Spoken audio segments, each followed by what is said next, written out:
The room is completely silent. It's 2:30 in the morning. You open your eyes, throw back the blanket, and make the same careful walk you've made hundreds of times before. One hand reaches for the wall. The other searches for the light switch. By the time you return to bed, you're fully awake, frustrated, and wondering why this keeps happening. Maybe you've blamed your bladder. Maybe you've blamed your prostate. Maybe you've even accepted that this is simply what getting older feels like. But what if the real cause has been hiding somewhere you never thought to look? Not in your bathroom, not in your bladder, not even in your kidneys. What if the answer has been quietly sitting in your legs all along? Most people assume that waking up several times during the night to urinate is just another unavoidable part of aging. The numbers certainly make it seem that way. Nighttime urination becomes increasingly common as the years pass, especially after 60. By the time people reach their 80s, many are getting out of bed once, twice, or even more times every night. Because it's so common, it often gets dismissed as normal. Yet common and normal are not always the same thing. The real danger isn't only the interrupted sleep. Every trip to the bathroom increases the risk of falling. Older adults are far more likely to lose their balance when walking through a dark room while still half asleep. A single fall can lead to broken bones, lengthy hospital stays, or months of rehabilitation. Something that begins as just another bathroom trip can end up changing someone's independence completely. That's why it's worth asking a simple question. Why is your bladder becoming full in the middle of the night in the first place? Most people answer that question the same way. They assume they drank too much water before bed. Others think their bladder has become weak with age. Men often suspect their prostate. Those explanations sound logical, but they don't always fit the evidence. There's a simple experiment that illustrates this surprisingly well. The next time you wake up during the night, instead of assuming you're only passing a small amount of urine, actually measure it. Many people discover they're producing a surprisingly large volume. Not just a few drops, often enough to completely fill what would normally be considered a comfortably full bladder. That observation changes the entire conversation. If your bladder is holding a normal amount of urine before signaling that it's full, then perhaps the bladder is doing exactly what it was designed to do. The question shifts from, why is my bladder waking me up, to, why is my body making so much urine while I'm asleep? The answer may begin much earlier in the day. Think about your typical afternoon. You drink water with lunch, maybe another glass while watching television, perhaps coffee, tea, or another beverage later in the day. Hours pass without any obvious problems. By evening, however, your shoes may feel a little tighter than they did that morning. Your socks might leave noticeable marks around your ankles. Your lower legs may even feel slightly heavy after standing for long periods. Many people never connect those small changes with what happens later that night. Those swollen ankles aren't simply holding extra water for no reason. Throughout the day, gravity is constantly pulling fluid downward. While you're standing or sitting, some of that fluid gradually collects inside the tissues of your lower legs. If your circulation and fluid balance aren't working as efficiently as they once did, even more fluid may remain there than expected. Now picture what happens once you lie down. Gravity no longer pulls that fluid toward your feet. Instead, it slowly begins moving back into your bloodstream. As blood volume increases, your kidneys respond exactly as they're supposed to. They begin filtering that extra fluid. The result eventually reaches your bladder, often while you're asleep. Suddenly, waking up to urinate doesn't begin in your bladder at all. It begins hours earlier, while you're standing in your kitchen, walking through the grocery store, or relaxing in your favorite chair.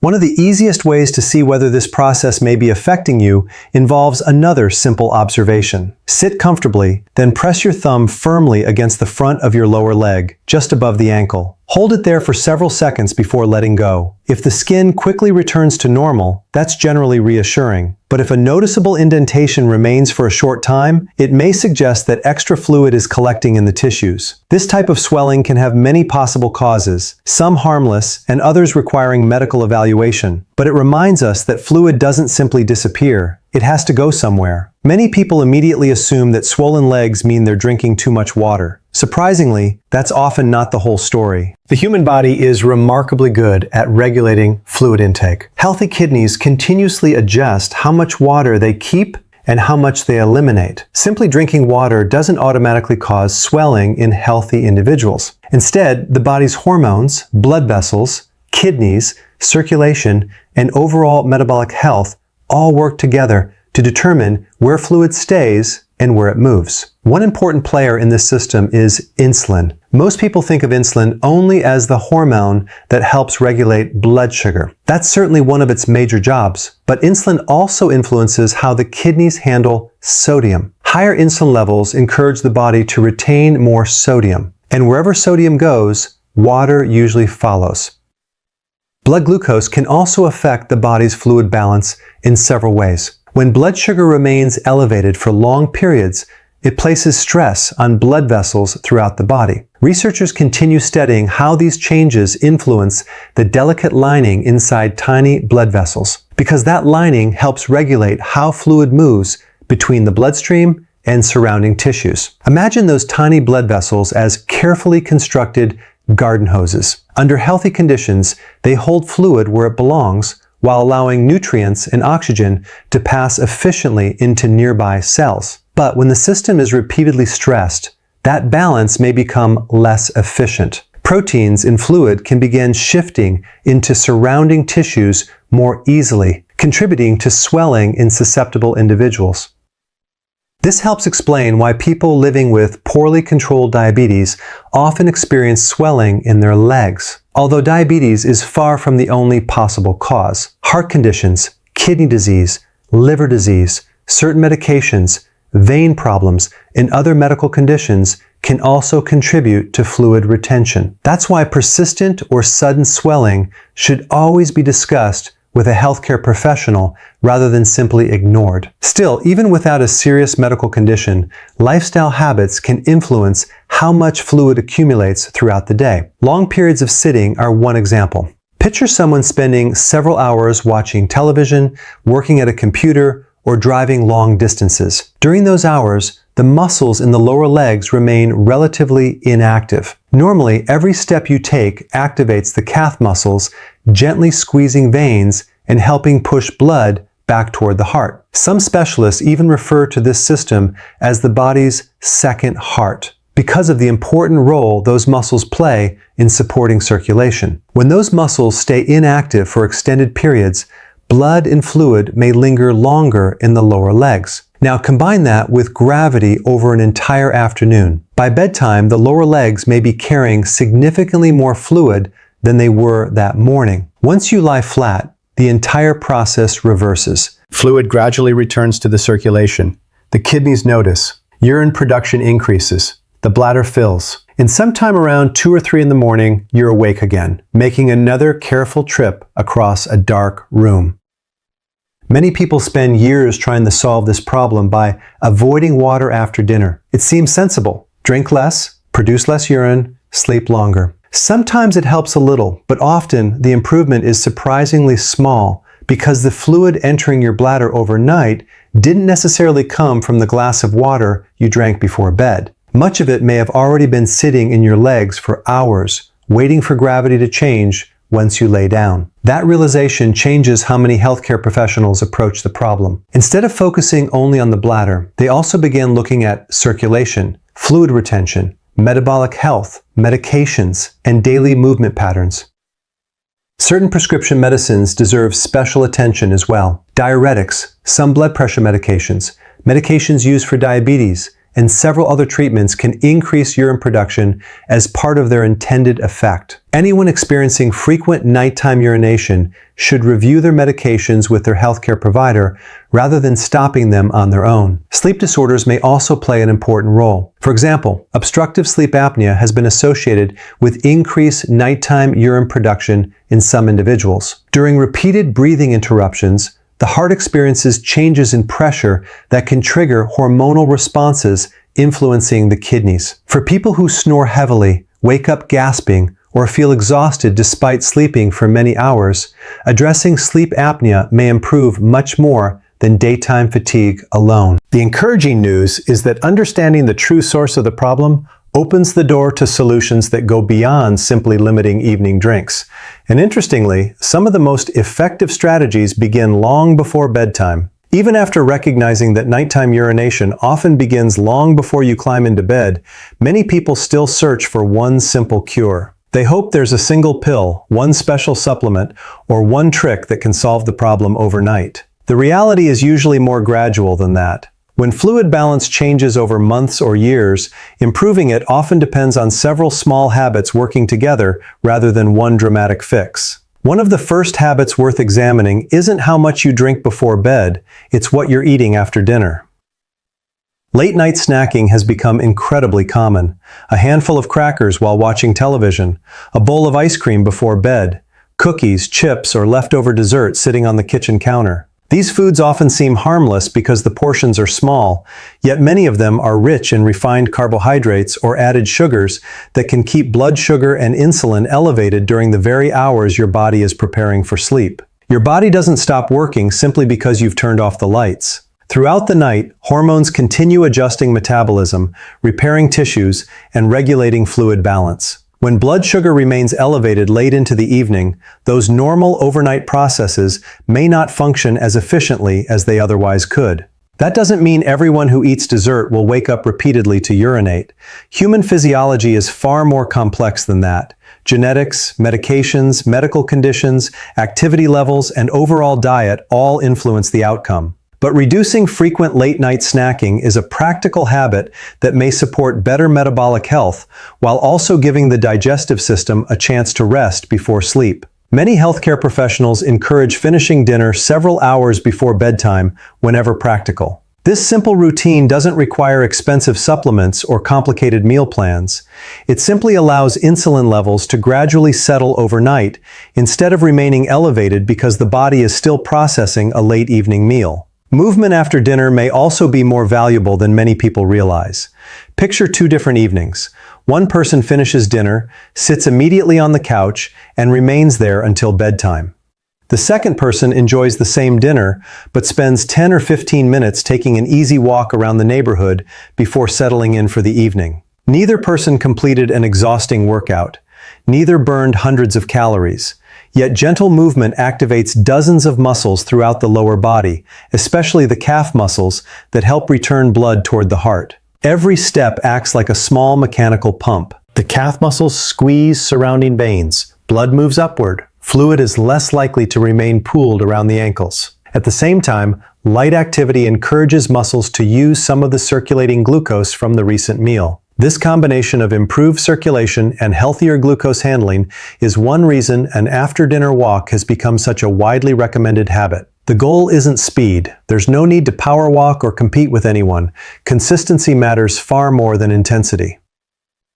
Even a relaxed walk around the block can provide benefits that extend well beyond cardiovascular fitness. For people whose mobility is limited, even simple ankle movements while sitting or standing can encourage circulation. Flexing the feet, gently raising the heels, or slowly marching in place may help activate the calf muscles without placing excessive stress on painful joints. Anyone with significant medical conditions should always follow advice from their own healthcare provider. But remaining completely motionless for hours at a time generally isn't ideal for circulation. Another surprisingly effective strategy doesn't involve moving at all. It involves changing position. Imagine spending part of your evening watching television with your legs resting comfortably on a footstool or elevated on pillows so they're slightly above the level of your heart. Gravity now works in your favor instead of against you. Fluid that accumulated during the day begins slowly returning toward the central circulation before you ever climb into bed. If your kidneys eliminate some of that extra fluid before bedtime,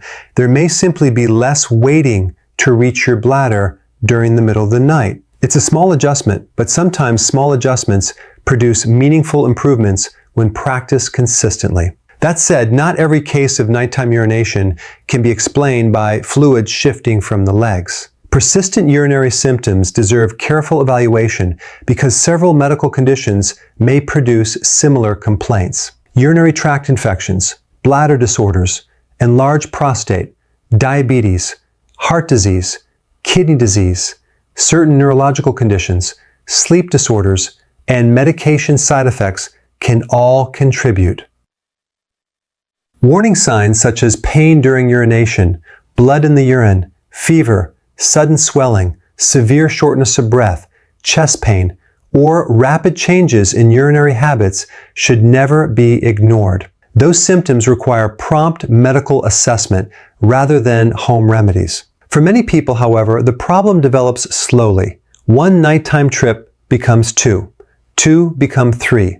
Eventually, the interruption becomes so familiar that it feels unavoidable. That's often when frustration sets in. People become exhausted during the day because their sleep is constantly interrupted. They begin limiting social activities because they're tired. Some even reduce how much water they drink throughout the day, hoping dehydration will somehow solve the problem. Ironically, inadequate hydration can sometimes create new problems of its own, including dizziness, constipation, headaches, and an increased risk of urinary tract issues. The objective isn't drinking as little water as possible.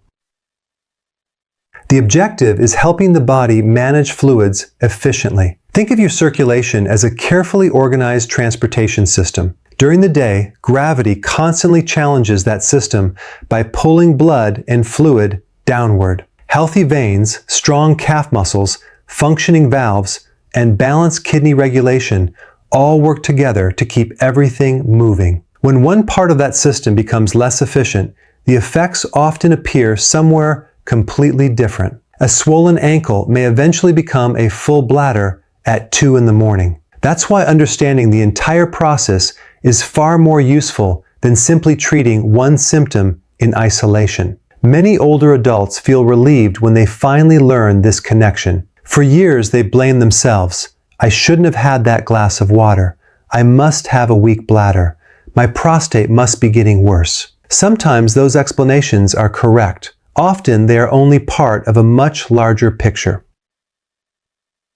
The body rarely works as isolated organs performing isolated jobs. Everything is connected. The heart influences the kidneys. The kidneys influence fluid balance. The veins rely on muscles. The muscles respond to movement. Blood sugar affects hormones. Hormones influence sodium. Sodium influences water. Water eventually reaches the bladder. What feels like one simple bathroom problem is often the final chapter of a story that began hours earlier. Perhaps the most encouraging lesson is that many of these contributing factors are modifiable. Healthy eating patterns that support stable blood sugar, regular physical activity appropriate for your abilities, avoiding prolonged sitting whenever possible, finishing meals earlier in the evening, elevating the legs before bedtime if recommended by your healthcare provider, reviewing medications with your physician, treating underlying conditions such as sleep apnea, diabetes,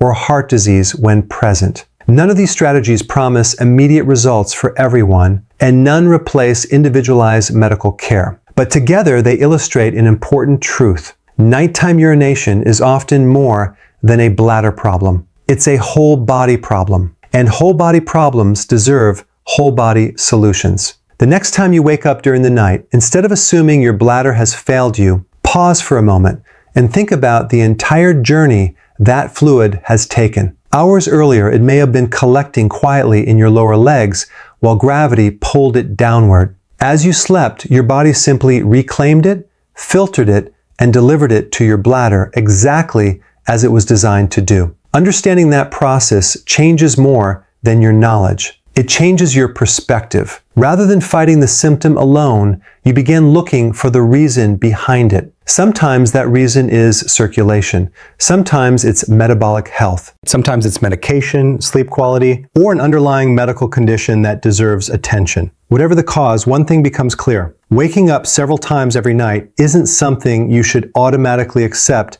as an unavoidable part of getting older. Your body is sending a message. The smartest response isn't simply reaching for the bathroom light.